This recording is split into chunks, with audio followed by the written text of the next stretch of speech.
syukurillah, segala puji bagi Allah yang telah memberi kita kesempatan pada siang hari ini untuk berkumpul bersama di TK Negeri Pembina melaksanakan kegiatan gugus yang inti acaranya adalah diseminasi budaya positif sekolah di lingkungan gugus 2 Melon, yang artinya penyebaran atau penimbasan ilmu yang nantinya akan diberikan oleh teman kita atau ketua kita Ibu Eka Guswami sebagai calon guru penggerak angkatan ke-9 dari Kabupaten Agam. Tak lupa juga salawat beriring salam selalu kita hadirkan buat junjungan kita Nabi besar Muhammad Sallallahu Alaihi Wasallam yang telah membawa umatnya dari zaman jahiliyah ke zaman yang penuh pengetahuan seperti saat sekarang ini yang selalu kita rasakan. Baiklah ibu-ibu, dengan tidak memperpanjang mukadimah, kita lanjutkan saja acara ini. Kita langsungkan saja kepada Ibu Eka untuk memberikan atau mengimbaskan ilmu-ilmunya yang telah dia dapat di dalam kegiatan CGP. Kepada Ibu Eka kami persilahkan. Bismillahirrahmanirrahim. Terima kasih kepada Ibu Lisa. Assalamualaikum warahmatullahi wabarakatuh. Waalaikumsalam warahmatullahi wabarakatuh. Alhamdulillahirabbil alamin, wassalatu wassalamu ala asrofil anbiya'i wal mursalin wa ala alihi washabihi rasulillahi ajma'in. Amma ba'du. Pertama dan utama sekali, marilah kita ucapkan puji dan syukur kehadiran Allah Subhanahu wa Ta'ala yang telah melimpahkan rahmat dan karunia-Nya kepada kita bersama, sehingga kita dapat melangkahkan kaki, menggerakkan tangan dalam rangka rapat bulanan gugus 2. Sekaligus di sini saya sebagai untuk menyampaikan budaya positif yang saya dapat dalam pendidikan guru penggerak angkatan 9. Baiklah Bapak dan Ibu semuanya, salawat beriring salam tak lupa pula kita kirimkan kepada arwah junjungan alam yakninya Nabi besar Muhammad Sallallahu Alaihi Wasallam. Allahumma shalli ala sayyidina Muhammad wa ala ali sayyidina Muhammad. Yang sama-sama kita hormati ibu-ibu kepala dan guru majelis guru di lingkungan gugus 2 Melon. Yang pertama saya ingin mengucapkan terima kasih atas kehadirannya menghadiri acara ini. Sebelumnya minta izin ya ibu-ibu untuk divideokan. Nanti nggak ada minta izinnya di record. Oke. Baiklah ibu-ibu semuanya. Pada kegiatan PGP Pendidikan Guru Penggerak di modul 1.4 saya ditugaskan untuk menyalurkan atau mengimbaskan budaya positif yang telah didapat dari pendidikan guru penggerak. Jadi tugas ini salah satu syarat untuk memenuhi tugas aksi nyata. Aksi nyata modul 1.4 di mana modul ini harus diimbaskan, boleh melalui rekan-rekan sejawat di sekolah, boleh juga di gugus. Kebetulan saya ketua gugus, kata teman-teman, langkah baiknya di gugus saja diimbaskan begitu. Jadi baiklah Bapak dan Ibu semuanya, kita lanjut saja. Yang pertama kita akan budaya positif. Nah, sebagaimana yang dijelaskan dalam tujuan pendidikan menurut KHD adalah menuntun segala kodrat yang ada pada anak agar dapat mencapai keselamatan dan kebahagiaan yang setinggi-tingginya, baik sebagai manusia maupun sebagai anggota masyarakat. Oleh sebab itu, pendidik hanya dapat menuntun tumbuh atau hidupnya kekuatan kodrat yang ada pada anak agar dapat memperbaiki lakunya, bukan dasarnya hidup dan tumbuhnya kekuatan kodrat anak. Jadi kita sebagai pendidik yaitu kita hanya bisa menuntun, bukan untuk menuntun tumbuhnya hidup, kekuatan kodrat anak. Jadi anak itu sudah membawa kodratnya masing-masing dari lahir. Jadi kita sebagai pendidik itu menuntun ya Ibu, bukan menuntut tapi menuntun. Selanjutnya budaya positif itu sendiri yaitu nilai dan kebiasaan di sekolah yang berpihak pada murid agar mereka dapat berkembang menjadi pribadi yang kritis, penuh hormat dan bertanggung jawab sesuai dengan profil pelajar Pancasila. Jadi kita harus menumbuhkan budaya positif itu di lingkungan sekolah kita agar anak itu menjadi pribadi yang kritis, dia penuh hormat dan bertanggung jawab. Kemudian konsep utama dalam budaya positif ini yang saya pelajari dari modul 1.4 ini, yang pertama yaitu perubahan paradigma. Jadi ini agak apa ya Bu, lari ya. Kemudian yang kedua disiplin belajar positif, kemudian kebutuhan dasar manusia, motivasi perilaku, restitusi, kemudian keyakinan kelas, posisi kontrol guru, dan segitiga restitusi. Jadi hari ini kita akan membahas ke-7 konsep utama dalam budaya positif tersebut.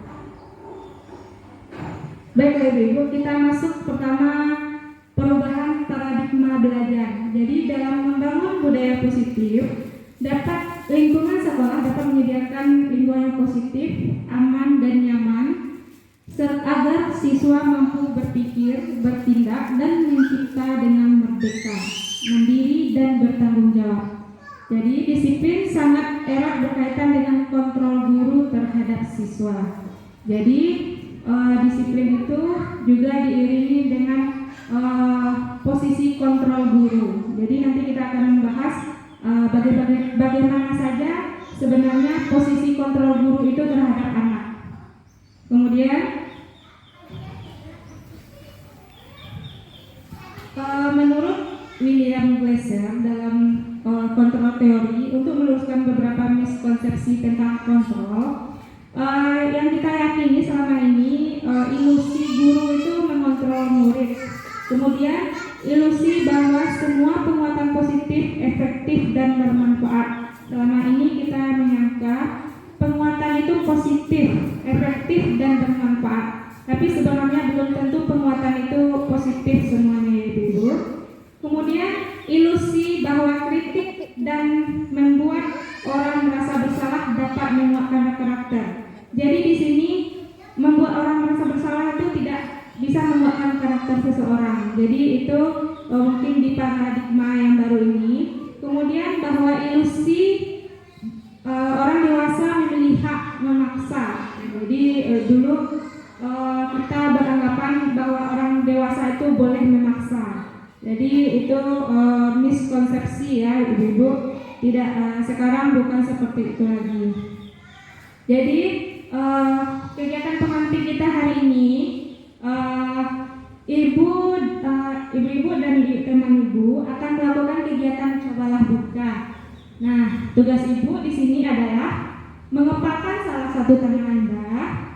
Kemudian coba Anda bayangkan bahwa Anda menyimpan sesuatu yang berharga di dalam tangan Anda. Jadi Anda perlu menjaga benda tersebut. Kemudian sekuat tenaga, karena begitu pentingnya untuk kehidupan ibu-ibu semua. Jadi tugas rekan ibu nanti berusaha, boleh dengan bujukan, boleh dengan menghardik, menggoda atau menawari. Pokoknya salah seorang ibu berdua dengan teman ibu nanti. Jadi yang satu menggenggam tangannya. Jadi yang satu menggenggam tangannya ini dia mencoba mempertahankan apa yang ada padanya. Dan itu sangat berharga, karena itu sangat berharga. Sementara teman yang lain berusaha pula untuk mengambil haknya, mengambil apa yang ibu punya begitu. Jadi sekuat tenaga, boleh dengan rayuan, bujukan, atau dengan menghardik, atau dengan mengancam.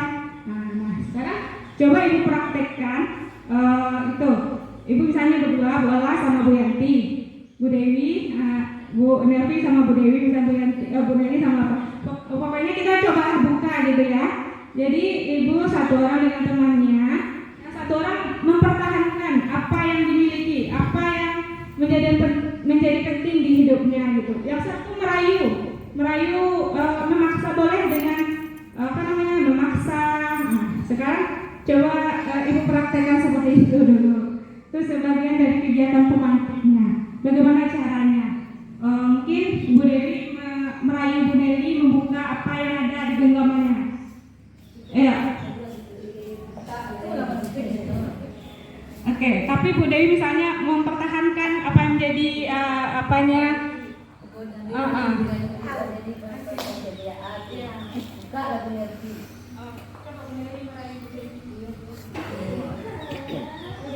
Ibu Dewi, apa itu di dalam?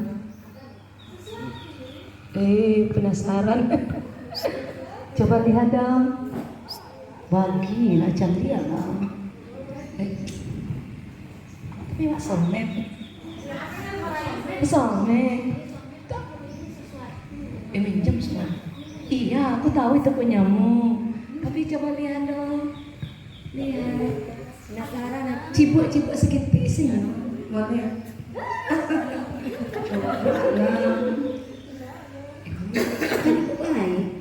Iya, kita tambah. Ya, tolong lihat bukan. Kali kamu beli. Orang beli nggak dapat. Cara halus nggak bisa.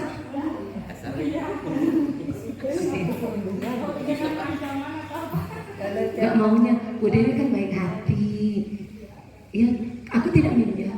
Ya, aku tidak minjem, cuma lihat aja. Boleh nggak? Oke, tepuk tangan untuk Bu Dewi dan Bu Neni ibu semuanya. Ya, nah dari kegiatan tersebut, kegiatan buka dan coba lakukan tersebut, kita dapat mengambil kesimpulan. Berarti teman kita sesudah itu didiskusikan.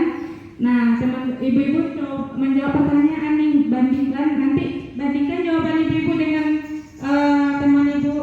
Jadi pertanyaannya begini, kira-kira apakah Anda akan membuka kepalan tangan Anda dengan bujukan, godaan, atau paksaan dengan teman Anda? Nah, jawabannya mungkin berbeda-beda ya ibu ya. Kemudian mengapa?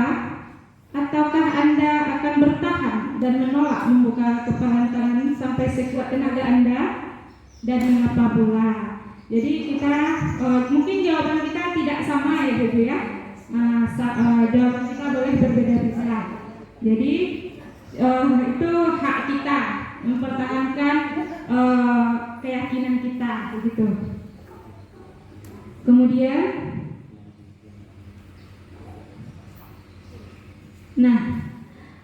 jadi dari kegiatan tersebut dapat kita ambil kesimpulan bagaimana seseorang itu bisa berubah dari paradigma stimulus respon kepada pendekatan teori kontrol.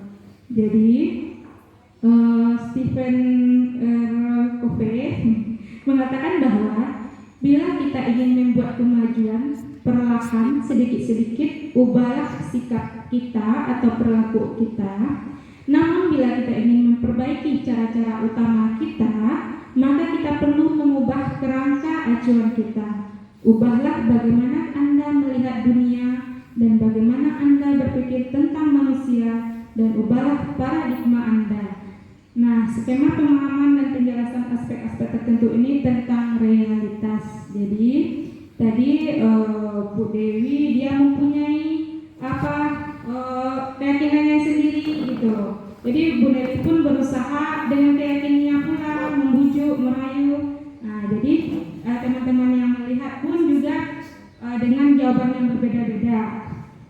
Kemudian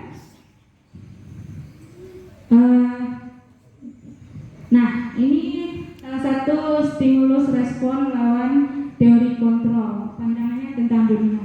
Kalau dulu itu stimulus respon tentang dunia yaitu realitas, kebutuhan kita sama. Jadi kalau kita sekarang berganti ke teori tentang kontrol, nah jadi realitasnya kebutuhan kita itu berbeda. Jadi dulu orang memandang dunia itu kita sama.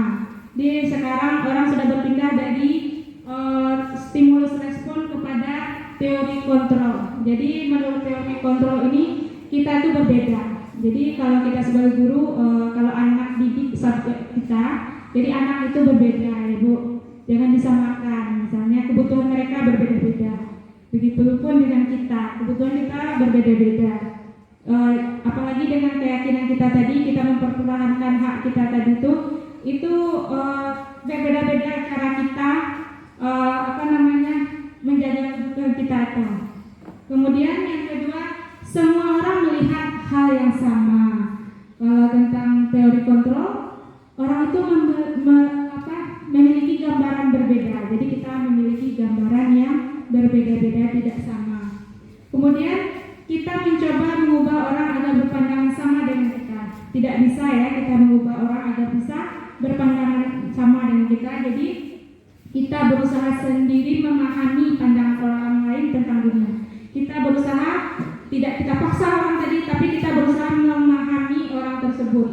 Nah, kemudian perilaku buruk dilihat sebagai suatu kesalahan. Nah, jadi ini Bu, kalau anak-anak kita berperilaku buruk, jangan dulu langsung dikatakan itu sebagai kesalahan. Mungkin dia perilaku itu mempunyai tujuan, atau dia ingin memenuhi kebutuhannya. Jadi setiap anak itu melakukan sesuatu pasti ada kebutuhan yang ingin dipenuhinya. Nanti kita belajar tentang teori kebutuhan manusia.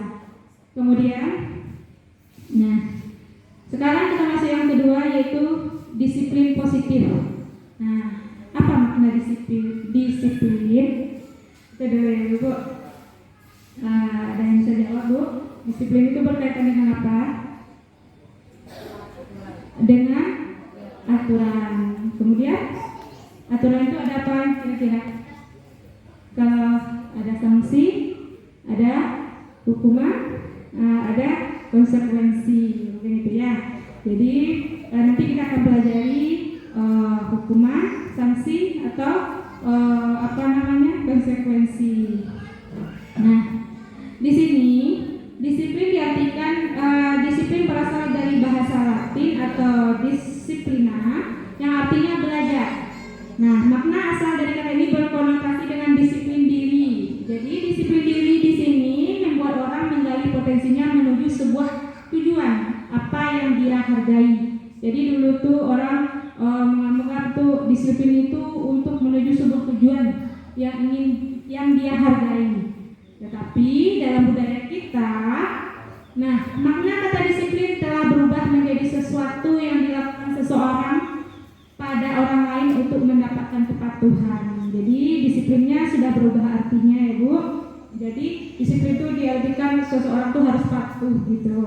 Nah, kecenderungan umum adalah menghubungkan kata disiplin dengan ketidaknyamanan. Betul nggak ada Bu? Kita harus disiplin datang setiap pagi. Akhirnya kalau kita terlambat akhirnya bagaimana Ibu? Tidak nyaman datangnya Ibu. Bukan dengan apa yang kita hargai atau pencapaian tujuan mulia, tetapi bukan dihargai dengan pencapaian tujuan mulia. Jadi disiplin itu sekarang sudah berganti dengan ketidaknyamanan gitu ya. Oke. Iya. Nah, jadi kalau disiplin itu sendiri adalah kemampuan memerintah diri sendiri dalam mengontrol dan menguasai diri untuk memilih tindakan yang mengacu pada nilai-nilai yang kita hargai dengan penuh tanggung jawab tanpa terperintah orang lain. Jadi sebenarnya disiplin itu langsung dalam diri kita, tidak diperintah. Itu yang sebenarnya disiplin. Nah, jadi nilai-nilai yang kita hargai adalah nilai-nilai kebajikan. Nah, sifat nilai kebajikan itu adalah sifat positif manusia yang merupakan tujuan mulia yang ingin dicapai setiap individu, termasuk di dalamnya itu nilai-nilai profil pelajar Pancasila.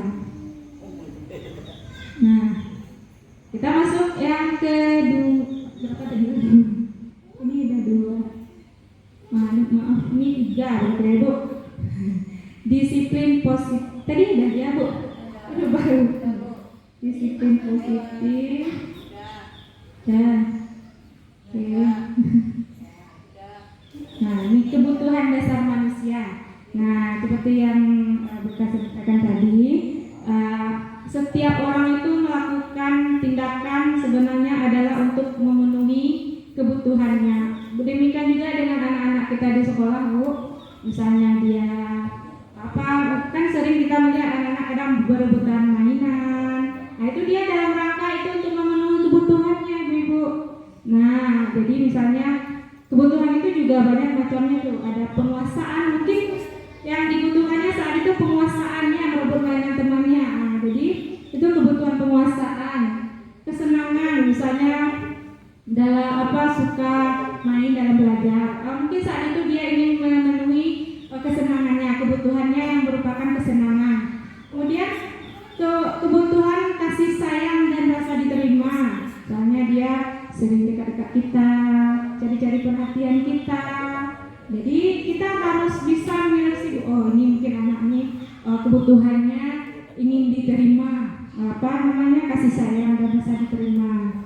Jadi terusnya kebebasan. Nah, jadi kalau anak misalnya sudah capek belajar, dia kalau lama dia bosan, dia ingin bebas, ingin main lagi. Nah, jadi dia tuh kebutuhan kebebasannya yang dia cari begitu. Kemudian untuk bertahan hidup, seperti anak mereka di kelas B1 dalam kegiatan belajar dia makan. Kiranya setelah ditanya, kenapa nak makan di dalam kelas? Tadi sarapan Ibu kecilnya. Jadi dia sedang memenuhi kebutuhan untuk bertahan hidup. Jadi setiap kegiatan anak yang dilakukan anak itu pasti mempunyai tujuan. Jadi tujuan itu diapakan dalam kebutuhan dasarnya, dalam kebutuhan dasarnya, begitu. Nah, kita percaya bahwa murid memiliki tujuan. Nah, ini Ibu di balik perilaku mereka. Salah satunya adalah untuk memenuhi kebutuhan dasar mereka. Jadi ada tadi 5 kebutuhan dasar manusia, yaitu kebutuhan untuk bertahan hidup, kebutuhan kesenangan, kebutuhan diterima, kebutuhan untuk kebebasan, kebutuhan untuk penguasaan. Nah, kita lihat ya Ibu di dalam kelas kita anak seperti itu banyak kebutuhannya berbeda-beda ya Ibu ya. Nah, itulah yang harus kita pahami kebutuhannya tuh. Nanti ada pula cara mengatasi masalah-masalah yang ditimbulkan akibat anak ingin memenuhi kebutuhannya tuh Ibu. Nah, kemudian yang keempat, motivasi perilaku manusia. Jadi yang keempat ini ada 3 teori yang memotivasi perilaku manusia.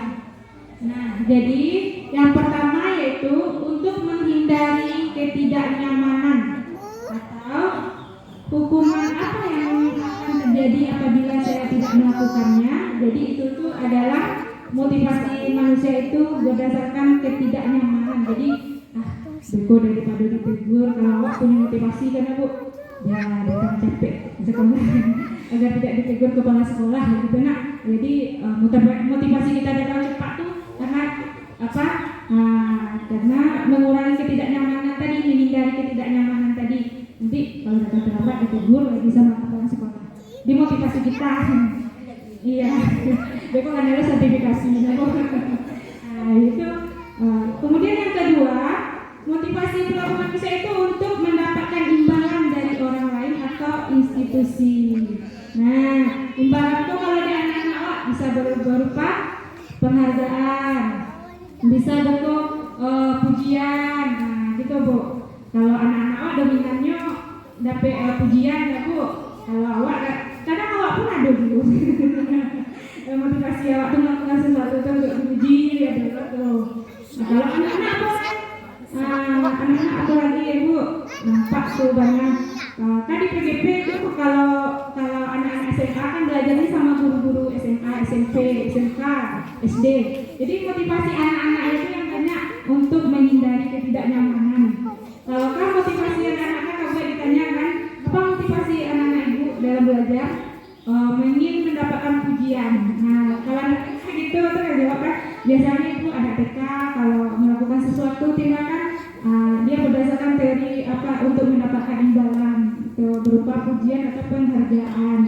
Yang ketiga untuk menghargai diri sendiri. Nah, inilah motivasi yang internal. Kalau yang dua tadi eksternal ya Bu ya.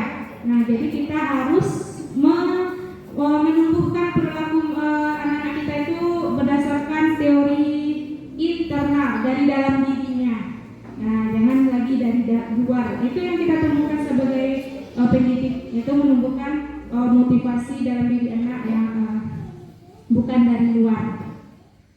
Kemudian, nah ini dia hukuman, sanksi atau konsekuensi tadi. Jadi di sini ini ada pertanyaan kayak pertanyaan pemantik ibu-ibu. Nah, kita baca sama-sama ya. Iva kurang menguasai ini untuk apa? Karena belajarnya berdasarkan tingkatan apa? Nah, jadi Iva kurang menguasai pembelajaran matematika sehingga pada saat pelajaran tersebut berlangsung dia lebih banyak berdiam diri atau menggambar di buku pelajarannya. Pada saat guru matematikanya Pak Seno menanyakan pertanyaan, Iva menjadi gugup dan tak sengaja menjatuhkan tasnya dari kursi, serta tiba-tiba menjadi gagap pada saat berupaya menjawab. Nah, seluruh kelas pun tertawa melihat perilaku Iva yang bicara tergagap dan terkejut tersebut. Pak Seno pada saat itu membiarkan teman-teman Iva menertawakan Iva yang tergagap dan malu luar biasa, dan malahan minta Iva untuk maju ke depan dan berdiri di depan kelas sambil menunjuk hidungnya karena tidak bisa menjawab pertanyaan Pak Seno. Kelas semakin gaduh dan anak-anak pun tertawa melihat Iva di depan kelas memegang ujung hidungnya. Nah, dari apa tadi? Apakah Anda setuju dengan tindakan Pak Seno terhadap Iva? Nah, gitu. Bagaimana Ibu? Nah, tidak setuju. Mengapa? Alasannya? Kita baca. Gitu ya Ibu. Kalau ini untuk SD atau SMA, SMP aja kita dilarang, apalagi untuk kita ya anak-anak. Jadi walaupun verbal itu sangat merugikan anak-anak. Nah, inilah identitas gagal dan identitas sukses. Ini ada hukuman, disiplin, konsekuensi, restitusi. Jadi kita belajar tentang restitusi. Nah, hukuman itu sesuatu yang menyakitkan, tapi harus terjadi. Nah, itu tuh tidak dipakai lagi, ibu-ibu. Kemudian konsekuensi sesuatu yang harus terjadi. Sedangkan restitusi merupakan pilihannya. Apakah kita akan memakai restitusi dan atau konsekuensi? Itu. Kemudian identitas gagal yang kedua, tidak nyaman untuk murid atau anak untuk jangka waktu panjang. Jadi hukumannya itu tidak membuat dalam jangka waktu panjang karena ada anak Bu. Kalau melakukan PTK anak ya. Jadi kita kurangi. Kemudian konsekuensi itu tidak nyaman juga untuk murid atau anak untuk jangka waktu pendek. Kalau konsekuensi itu biasanya dia sudah tahu dengan melakukan ini konsekuensinya ya, itu konsekuensi. Kemudian restitusinya menguatkan untuk murid atau anak dalam jangka waktu panjang. Jadi kalau kita melakukan restitusi, jadi anak pun terbantu dengan masalahnya ibu. Nanti dengan belajar segitiga restitusi kita bisa menolong permasalahan anak itu. Kemudian lanjut saja Bu, itu kemudian lagi identitas gagal dan identitas suksesnya. Nah, itu Bu, mari berlatih hukuman atau konsekuensi. Jadi itu ada soal mencatat 100 kali di dalam buku kalimat saya tidak akan terlambat lagi karena lambat ke sekolah. Itu hukuman atau konsekuensi? Murid diminta untuk push up 15 kali karena tidak menggunakan masker ke sekolah. Kemudian menggantikan kertas tugas teman yang telah dicoret-coret. Konsekuensi atas perbuatannya. Kemudian berjemur di lapangan basket pukul 12 siang karena mengobrol dengan teman. hukuman. Jadi berdiri di depan kelas sambil mengangkat kaki satu. Hukuman. Biasa yang lama ibu.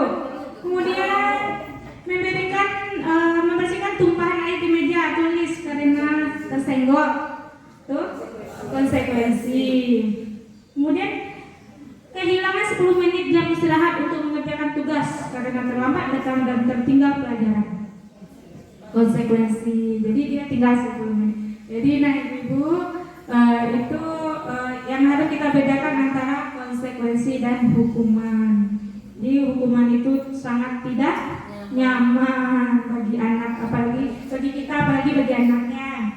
Nah, kemudian yang kelima. Nah ini Bu, restitusi 5 posisi kontrol guru. Nah, jadi posisi kontrol guru yang pertama yaitu sebagai penghukum. Nah, pada posisi kontrol ini seorang penghukum bisa menggunakan hukuman fisik maupun hukuman verbal. Karena orang-orang yang menjalankan posisi hukum ini senantiasa mengatakan bahwa sekolah memerlukan sistem atau alat yang dapat lebih menekan murid. Nah, jadi guru yang berada di posisi ini mungkin akan mengatakan nih, patuhi aturan saya atau awas. Nah, nadanya mengancamnya. Kemudian kamu selalu saja salah, kan? Ada juga kayak gitu. Kemudian pasti selalu terakhir selesai. Kebanyakan kita di SD, ada di sini Bu. Nah, guru seperti ini senantiasa percaya hanya ada satu cara agar pembelajaran bisa berhasil, yaitu dengan cara dia. Tidak ada cara lain mungkin katanya. Nah, jadi nanti kita akan mengamati di manakah posisi kontrol kita sebagai guru. Yang kedua, pembuat rasa bersalah. Pembuat merasa bersalah. Nah, jangan-jangan kita ya ibu ya. Iya, ibu kecewa. Ibu sangat kecewa sekali dengan kamu. Ibu sedih hari ini. Banyak kita ibu ya. Ternyata, kata kita kan kita dengan suara lembut ya bu. Kakak merasakan juga. Ibu udah capek. Sudah habis suara ibu. Kan juga merasakan ibu. Jadi setelah belajar ini, jadi itu tuh sangat tidak nyaman bagi anak. Karena anak tuh memiliki penilaian diri yang buruk tentang diri mereka. Nah, murid merasa tidak berharga, ibu. Walaupun kita berbicara pelan, lunak, tapi membuatnya merasa tak berharga gitu. Nah, sayang. Tuh nanti kita lihat di mana posisi kontrol kita. Kita anggap ya, walaupun bicaranya lemah lembut gitu, tapi menusuk. Kayaknya menusuk gitu. Iya. Nah, yang ketiga, posisi sebagai teman. Nah, guru pada posisi ini tidak akan menyakiti murid, namun akan tetap berupaya mengontrol murid melalui persuasi. Posisi teman pada guru bisa negatif ataupun positif. Nah, tadi bertanya pada guru SMA itu, kalau guru SMA atau SMK menetapkan dirinya sebagai teman kepada muridnya, kan misalnya sekarang anak tuh merasa dekat pada gurunya, akhirnya mungkin anak tuh lantai-lantai diselawat anak bu, atau enggak batu dianggapnya awak kok anu aja gitu. Bagaimana cara ibu solusinya tuh gitu kan? Kalau di TK kan kalau sebagai teman ini kan biasa, malahan kita anak-anak tuh kita ajak selalu bermain gitu. Kalau di SMA kita kasih jarak juga bu, nggak terlalu kebablasan katanya. Jadi apalagi gurunya masih banyak yang muda katanya kan. Jadi sementara anak-anaknya kan udah SMA, kita batasi bu. Oh gitu ya. Kalau di TK kan kita ajak juga teman. Tapi ada juga kelemahannya bu, posisi kontrol sebagai teman ini. Nah, anak ini merasa tergantung sama kita. Kalau di SMA-nya misalnya ya, kalau tuh ayolah bantulah demi bapak ya kata gurunya nih, gurunya. Jadi anak tuh bekerja tuh tergantung sama satu orang guru. Kalau dengan guru yang lain yang tidak dianggapnya sebagai teman, dicuek gitu. Sama guru yang dianggapnya sebagai teman nih, yo oke gitu kan, mau disuruh. Tapi kalau tidak sebagai teman gurunya dia cuek aja. Nah, itu apanya ya dampak negatifnya posisi guru sebagai teman ini. Nah, kita lihat Bu, posisi yang keempat, pemantau. Nah, jadi posisi pemantau berarti mengawasi. Nah, pada saat kita mengawasi, kita bertanggung jawab atas perilaku orang-orang yang kita awasi. Posisi pemantau berdasarkan pada peraturan-peraturan dan konsekuensi tadi. Jadi aja dek pemantau itu punya catatan. Nah, kalau kok karajonyo, aku konsekuensinya punya catatan.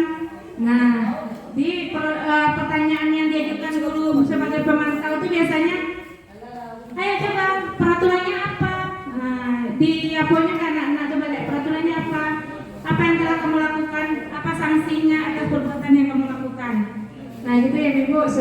Seorang pemantau sangat mengandalkan penghitungan. Dia catatan, data, dan dapat digunakan sebagai bukti atas perilaku seseorang. Di manakah posisi kita ya Bu? Nah, posisi yang kelima, nah namanya posisi manajer. Nah, pada posisi yang terakhir manajer adalah posisi di mana guru berbuat sesuatu bersama murid, mempersilahkan murid mempertanggungjawabkan perilakunya, mendukung murid agar dapat menemukan solusi atau atas permasalahannya sendiri. Nah, seorang manajer telah memiliki keterampilan di posisi teman maupun pemantau. Jadi posisi manajer ini telah terampil dia Bu dalam posisi teman ataupun posisi pemantau. Nah, jadi kita lihat sebentar ya Bu videonya tentang posisi guru sebagai posisi 5 posisi kontrol guru. Posisi pembuku. 2. Posisi pembuat naskah bersama. 3.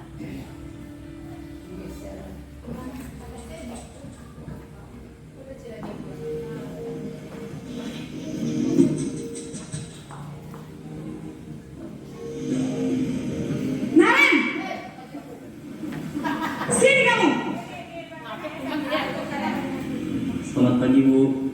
Selalu terlambat. Kamu deh pasti terlambat. Maaf Bu, saya Apa coba? Ini posisi Alasan kamu apa lagi? Kalau di SMA-nya seperti Kapan itu sih kamu kira-kira. tidak terlambat? Kalau kita sesuaikan dengan aja Malas kira-kira. sekalinya kamu jadi anak. saya Dasar pemalas. Gak kapok-kapok sih kamu. Sudah berapa kali terlambat? Sana, kamu keliling lapangan basket 2 kali. kenapa saya harus keliling lapangan basket Bu? Kenapa? Kamu melawan ibu. Berani-beraninya jawab. Sudah terlambat, masih berani jawab pula. Sekarang, keliling lapangan basket 5 kali sekalian. Biar kapok.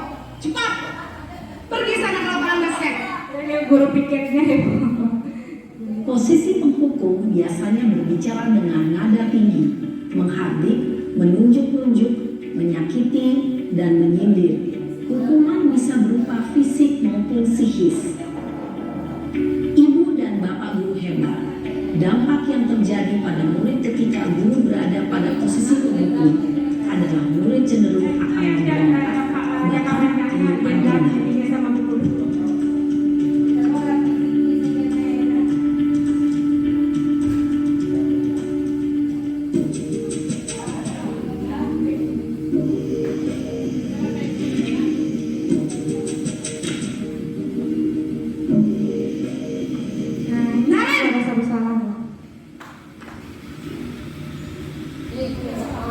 Selamat pagi Bu. Naren. Kamu kena pembina kamu. Duh. Gimana ini? Maaf Bu, Duh Gusti Naren. Kamu suka ya kalau ibu ditegur bapak kepala sekolah? Terus, sekarang ibu harus tulis apa ini di buku absen? Ini kamu sudah sering terlambat loh. Ibu harus apa coba? maaf Bu, maaf sekali. Ya sudah, lain kali jangan bikin ibu susah lagi anak ya. Ibu tidak akan kuat lagi kalau kamu begini terus.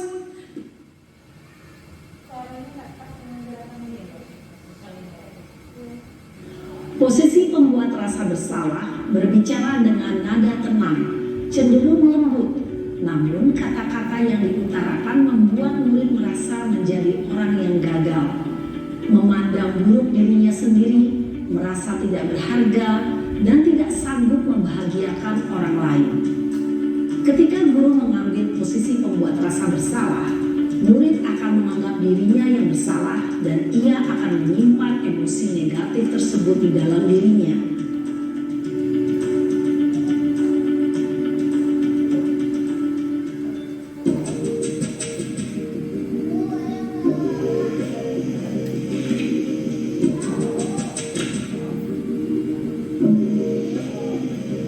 Naren!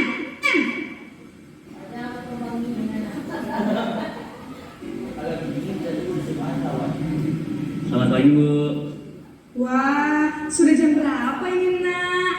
Terlambat lagi ya sayang. Ini sebagai Iya Bu, habis ibu saya lupa bangunkan saya Bu. bisa dinego ibunya kayak Kamu gini. malah menyalahkan ibu kamu. Kamu bukannya anak yang larinya paling kencang. Kok terlambat sih? Iya Bu, saya memang terlambat bangun tadi. Jadi biarpun saya lari kencang, tetap gak kekejar Bu. Ya sudah sana. Nanti lain kali larinya lebih kencang lagi ya. Biar gak terlambat lagi. Bikin seneng ibu. Demi ibu. Bisa kan? Bisa lah Bu. Dia dengan satu orang guru dia bisa terus terus kamu. dengan guru yang lain. Kamu ini ada-ada saja. Dalam posisi teman, guru berbicara dengan nada cipta adalah identitas sukses atau berhasil. Namun, perlu diingat, karena ini masih dorongan eksternal, maka ada faktor ketergantungan dan murid kepada orang tertentu. Di sini, guru absennya, sehingga di lain waktu, murid bisa berperilaku baik, namun hanya kepada orang-orang tertentu saja. Ada guru-guru tertentu saja dia.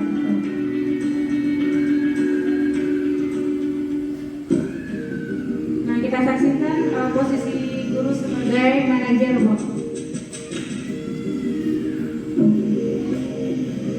Naren!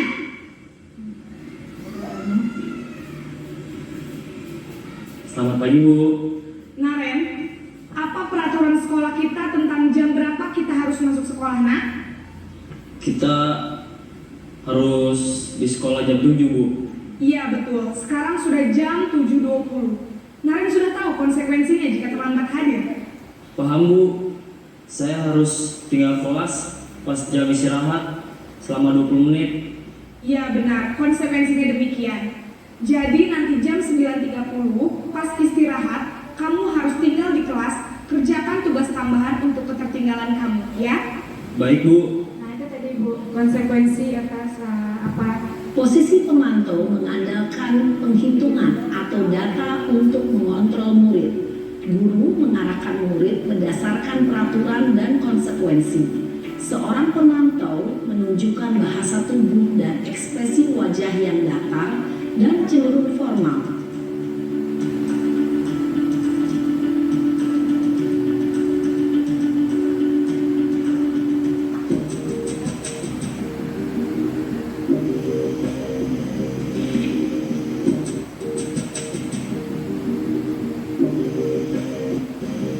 Naren!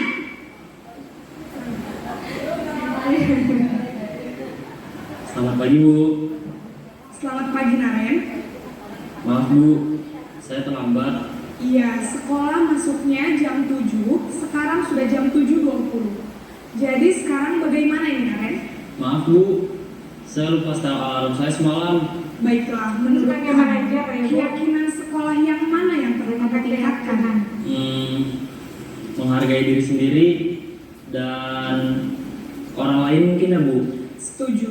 Jadi, apakah Naren meyakini prinsip saling menghormati tersebut? Iya Bu, saya meyakininya. Apakah Naren bersedia memperbaiki masalah keterlambatan ini? Bersedia Bu. Bagaimana kamu akan perbaiki masalah keterlambatan ini? Saya akan coba untuk tidak lupa menyetel alarm saya Bu. Baik, kalau Naren lupa menyetel alarm di rumah, Ada Bu, kakak saya, Kak Emma. Ada lagi selain Kak Emma? Selain Kak Emma, ada ibu saya. Baik, jadi yang mengingatkan Naren adalah Kak Emma dan ibu kamu ya. Kira-kira akan mulai setel alarm kapan nih Naren? Setelah pulang sekolah, akan segera saya lakukan. Baik, jadi Naren akan setel alarm untuk bangun besok pagi dan akan diingatkan oleh kakak dan ibunda Naren ya. Ada lagi yang mungkin perlu dilakukan Naren agar tidak terlambat bangun lagi? Tidak ada Bu. Baik Naren, terima kasih untuk kerjasama kamu. Sekarang kamu perlu kembali ke kelas untuk belajar. Baik Bu, terima kasih. Posisi manajer adalah posisi kontrol yang disarankan untuk membimbing murid memiliki sikap disiplin yang positif, yaitu murid yang mandiri, bertanggung jawab, dan dapat memecahkan masalah. Tujuan dari posisi ini adalah agar murid dapat berefleksi atas tindakannya. Guru akan dengan tulus memberikan pertanyaan-pertanyaan bermakna, sehingga membuat murid dapat belajar dari kesalahannya dan mencari sebuah solusi untuk menyelesaikannya. Ibu dan bapak guru hebat, setelah mengamati adegan kelima posisi kontrol tadi, kira-kira posisi mana yang paling ideal? Posisi Ya, Ibu, setelah melihat kelima posisi kontrol seorang guru, jadi kira-kira saat ini kita berada di posisi kontrol yang mana, Ibu? Yang terakhir, alhamdulillah. Ya, jadi ya sebaiknya kita berada di posisi manajer, Ibu ya, mencarikan solusi-solusi masalah dari anak-anak kita. Jadi anak-anak itu kita ajak berefleksi apa yang harus dilakukan, bagaimana caranya mengatasi masalahnya dan keluar dari masalahnya tersebut. Begitu pula dengan anak-anak kita di TK bisa kita lakukan itu. Nah, namanya nanti kita mengadakan restitusi. Nah, tadi kita sudah belajar tentang 5 posisi kontrol guru. Sekarang kita masuk pada keyakinan kelas. Nah, di sini ada pertanyaan, mengapa keyakinan kelas? Mengapa tidak peraturan kelas saja? Nah, saat ini kan sering kita dengar Bu, keyakinan kelas oleh guru penggerak ya Bu. Tambah lagi satu, bertambah lagi keyakinan kelas ya Bu Lisa. Nah, kenapa keyakinan kelas? Mengapa tidak peraturan kelas saja? Seperti yang sudah selama ini gitu. Kenapa berubah namanya menjadi keyakinan kelas? Nah, bagaimana kira-kira Ibu? Udah nih? Ibu, boleh? Kenapa namanya keyakinan kelas? Mengapa tidak peraturan kelas gitu?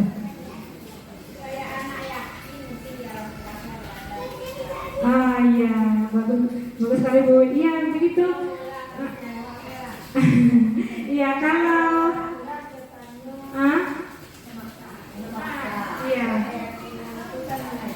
Iya, betul sekali Bu Ara, Bu. Nah, kalau keyakinan itu kita bersama anak ya Bu. Kalau peraturan siapa yang buat Bu? Dia peraturan guru biasanya ya Bu. Nah, tapi kalau keyakinan kita bersama-sama dengan anak membuat sebuah kesepakatan. Nah, kesepakatan yang anak-anak juga ikut di dalamnya, membuat apa-apa saja yang dia yakini budaya positif di kelas misalnya Bu. Kita tumbuhkan budaya positif kita itu di kelas apa saja. Misalnya kita tumbuhkan apa saja keyakinan-keyakinan dari anak itu, nanti kita tampung dan kita buat sebagai keyakinan kelas kita.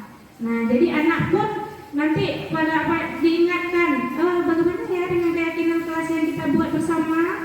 Adakah telah dijalankan? Misalnya dia melanggar nih Bu. Nah, kita kembalikan ke keyakinan kelas kita atau keyakinan sekolah. Saya juga membuat keyakinan sekolah bersama-sama. Kalau keyakinan kelas ya per kelas-kelas misalnya. Nah, begitu Bu. Ini jawabannya. Nah, keyakinan kelas adalah nilai kebajikan atau prinsip-prinsip universal yang disepakati bersama secara universal. Nah, jadi yang disepakati bersama dengan anak tadi. Jadi kalau peraturan cenderungnya memaksa ya Bu. Nah, kalau keyakinan yang diyakini anak, otomatis dia kalau sudah diyakininya, dia akan dengan sukarela melakukan apa-apa yang sudah disepakati. Begitu kira-kira Bu. Nah, ini juga ada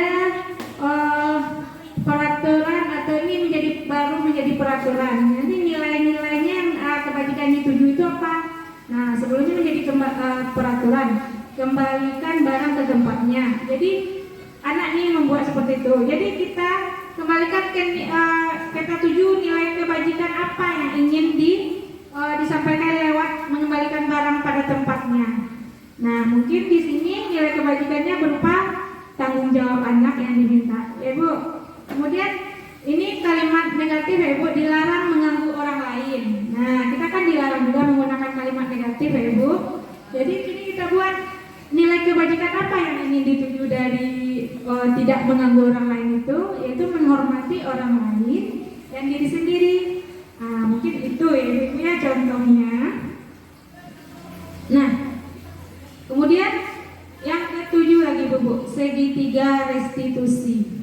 Nah, di sini segitiga restitusi itu adalah proses menciptakan kondisi bagi murid untuk memperbaiki kesalahan mereka sehingga mereka bisa kembali pada kelompok mereka dengan karakter yang lebih kuat. Nah, kadang kan anak yang telah berbuat sesuatu kesalahan itu kan misalnya kita bersamakan kembali ke dalam kelompoknya agak kurang terjadi atau agak merasa malu ya Bu karena dia sudah melakukan kesalahan. Jadi kita proses dia, namanya itu segitiga restitusi. Nah, jadi melalui restitusi ini guru dapat membantu murid lebih memiliki tujuan, disiplin positif serta memulihkan dirinya setelah berbuat salah. Nah, jadi melalui restitusi ini anak itu kembali ke kelompoknya dengan keyakinan yang baru. Jadi tidak dihantui rasa bersalah, Bu. Kemudian membantu murid untuk jujur pada diri sendiri dan mengevaluasi dampak dari kesalahan yang dilakukan. Nah, yang kemudian memberikan penawaran bukan paksaan. Jadi kita melatih juga kejujuran anak di sini. Mengapa kamu berbuat seperti itu, Nak? Ya, kalau kita tanya melalui ini Bu, dia akan jawab itu Bu. Nah, kemudian ini bentuk segitiga restitusinya. Nah, yang pertama menstabilkan identitas namanya Bu. Nah, di sini misalnya si Rafki misalnya dia makan di dalam kelas tadi ya Bu ya. Nah, jadi kita sebagai gurunya kalau melakukan segitiga restitusi ini yaitu kita tanya kenapa kamu makan tadi di dalam kelas Nak, misalnya gitu ya Bu. Iya Bu, saya lapar katanya gitu. Kita tanya, oh kamu lapar ya, nggak apa-apa. Semua orang juga pernah melakukan kesalahan. Ibu juga kalau lapar guru makan, begitu kan? Nah, nggak langsung kita malah mana makan tadi di dalam kelas orang berjawab makan, nggak boleh Ibu. Nah, itu ditanya dulu, tampilkan apanya dulu, identitasnya. Nah, kalau orang kalau lapar makan gitu Ibu. Kemudian kita tanya validasi tindakan yang salah. Nah, baru divalidasi tindakan yang salah apa Bu? Biasanya nggak ada ya. Nah, mungkin kita validasi itu gini Bu. Tanyakan mengapa kamu tadi, alasannya apa berbuat. Tadi kan ada kebutuhan dasar manusia tadi Ibu. Nah, mungkin dia bisa menjawab, oh karena dia belum sarapan tadi pagi, mungkin ibunya terburu-buru nggak sempat dia sarapan. Nah, jadi dia akan memenuhi kebutuhan dasarnya, yaitu kebutuhan bertahan hidup ya Bu. Nah, dari makan tadi. Nah, itu validasi tindakan yang salah. Kemudian menanyakan keyakinannya. Nah, tadi kan kita sudah membuat keyakinan kelas ya Bu bersama anak-anak misalnya ya. Kita kembalikan kepada keyakinannya tadi. Nah, kita kembalikan. Jadi keyakinan apa yang kamu langgar misalnya kan? Iya Bu, saya melanggar keyakinan menghormati, misalnya menghormati sesama karena menghargai sesama karena telah makan sendiri misalnya. sejujurannya. Tapi ya restitusi ini tidak bisa langsung instan. Dia dengan proses yang butuh proses gitu, tidak langsung gitu nampak. Nah kemudian jadi kita kembalikan ke keyakinan mereka kembali. Begitu cara mengatasi masalah anak melalui restitusi, segitiga restitusi ini. Jadi nih biasanya yang pertama itu menstabilkan identitas tadi. Nah gurunya biasanya mengatakan perbuatan salah itu tidak apa-apa. Ya ditegaskan seperti itu, tidak ada manusia yang sempurna. Nah saya juga pernah melakukan kesalahan, ibu juga pernah melakukan kesalahan, agar anak itu tidak merasa apa jadi ya merasa apa ya pokoknya kita stabilkan identitasnya dulu gitu. Kemudian kamu berhak merasa begitu, misalnya dia mukul temannya, kamu berhak merasa begitu misalnya kan, bukan kita artikan kita boleh kan ya, kamu boleh berhak begitu, tapi kan bisa cara lain gitu. Kita arahkan cara lain selain tidak memukul gitu ibu-ibu. Ya kamu berhak marah gitu, dan lo dilarang lo anak lah di tokonya dek kawannya udah balik anak kuliah lo udah anak ibu. Ya kamu berhak merasa marah karena sudah dipukul, tapi ada cara lain misalnya kan. Kembalikan seperti itu bu. Nah kemudian sisi keduanya itu tadi dari segitiga restitusi tadi, memvalidasi tindakan yang salah. Jadi setiap tindakan yang dilakukan anak itu sudah pasti dengan suatu tujuan. Nah tujuannya tadi ada yang memenuhi kebutuhan dasarnya. Jadi kalau kita memahami kebutuhan dasar apa yang mendasari sebuah tindakan anak tuh, kita akan bisa menemukan cara-cara paling efektif untuk memenuhi kebutuhan tersebut. Jadi kita bisa menyelesaikan masalah anak itu dengan baik, tidak langsung menghakimi. Itulah jahil lah, itu kan tidak ngerti ya bu. Kemudian mungkin kalimat-kalimat yang dipakai saat validasi tindakan yang salah ini, padahal kamu bisa melakukan yang lebih buruk dari ini ya, tapi kamu tidak melakukannya. Kita kan jadi kamu pasti punya alasan mengapa melakukan itu. Kita tanya alasannya bu. Nah seperti itu kira-kira. Kemudian sisi yang ketiga yaitu menanyakan keyakinannya, kembalikan kepada keyakinannya tadi. Nah teori kontrol menyatakan bahwa kita pada dasarnya itu termotivasi secara internal. Jadi dalam diri kita tuh ada identitas sukses tadi dan tercapai langkah 1, dan tingkah laku yang salah telah divalidasi langkah 2 tadi, kita validasi kembali tingkahnya, maka anak akan siap untuk dihubungkan kembali dengan nilai-nilai yang dia percaya. Nah jadi nanti ibu-ibu di sekolah juga bisa membuat keyakinan kelasnya. Ada pula tahap-tahap untuk membuat keyakinan kelas bersama dengan anak ibu. Di situ nggak hidup video. Ini ada saya membuat sebuah penerapan segitiga restitusi ibu-ibu dengan kasus, tapi ya kasus itu bukan nyata, itu kan dibuat kan. Kalau nyata saat itu di video kan nggak mungkin. Anak baca kalau videonya, tapi kalau kan dibuat. Nah berdasarkan kasus ini kita coba lihat.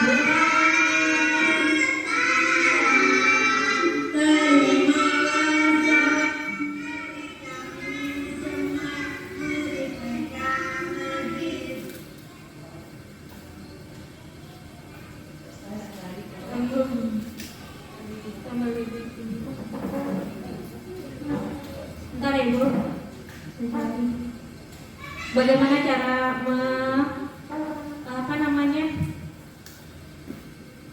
restitusi itu bu? Contohnya sebentar.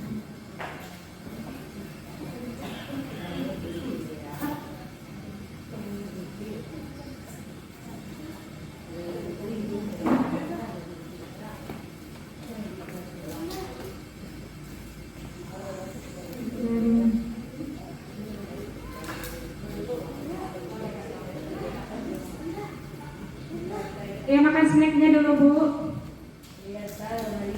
Ini apa jalan ke Piriang teh? Gimana? Tadi memahami 5 kebutuhan dasar anak tadi. Nah, semoga nanti apa yang telah disampaikan ini menjadi apa namanya itu bermanfaat ya ibu-ibu. Mudah-mudahan bisa diterapkan di lembaganya masing-masing. Mungkin banyak salah, banyak kata-kata saya yang salah atau penyampaiannya ya bu kurang menarik, bosan kan ya bu, panjangkan. Nah, videonya juga nanti diuploadnya panjang juga bu, 1 jam katanya diupload videonya. Jadi kembali ya ibu kepada budaya positif tadi. Nah, ada tadi beberapa konsep budaya positif itu perubahan paradigma tadi, disiplin budaya positif, kebutuhan dasar manusia, motivasi perilaku manusia tadi, ada 3 motivasi tadi, kemudian ada restitusi, keyakinan kelas, dan segitiga restitusi.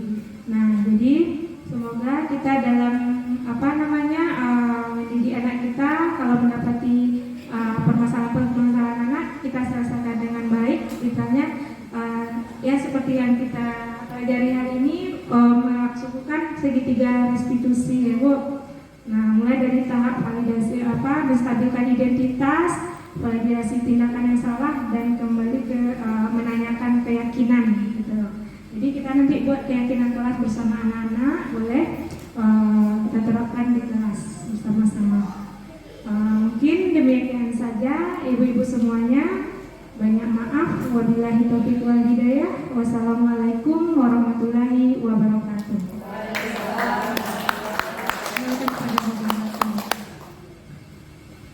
Alhamdulillah, selesai sudah Bu Eka menyampaikan tentang budaya positif sekolah di lingkungan Lulus Gamelan.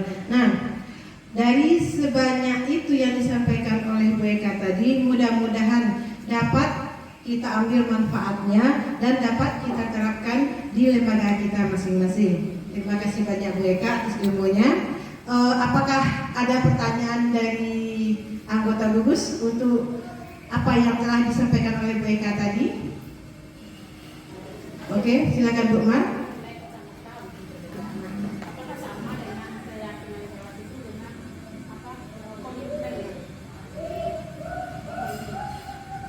Disambung sedikit.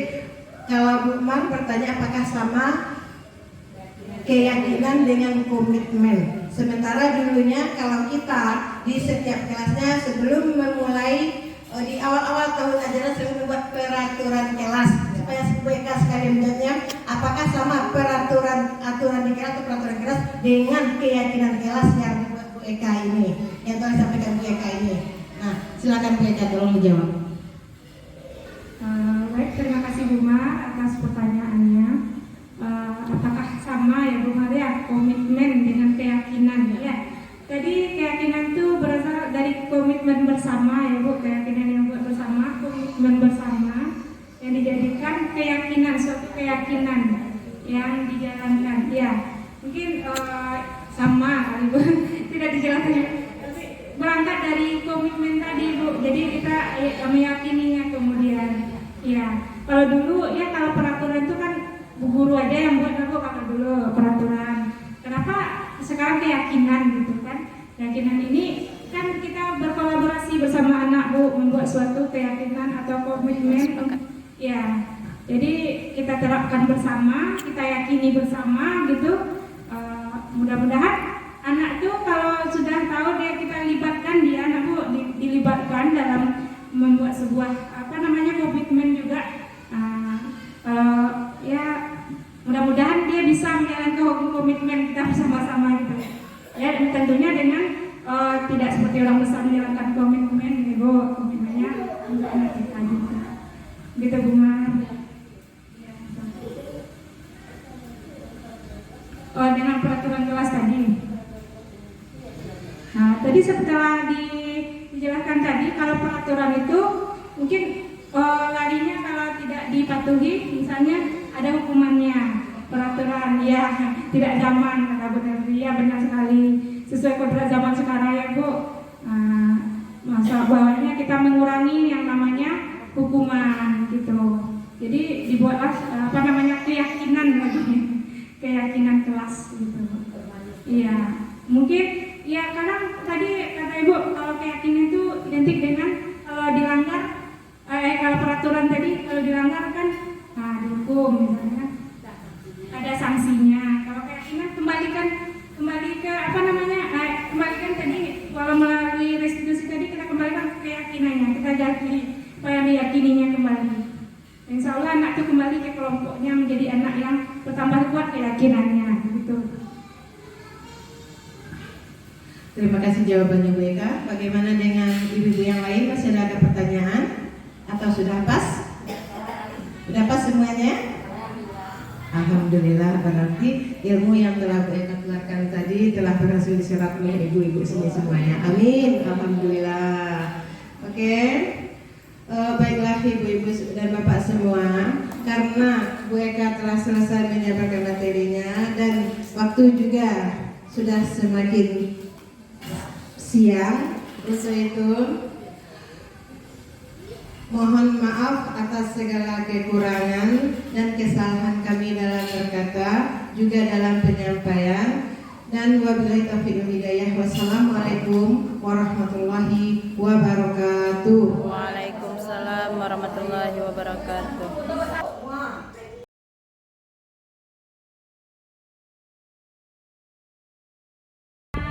Hari ini kita belajar membuat keyakinan kelas. Apa namanya teman-teman?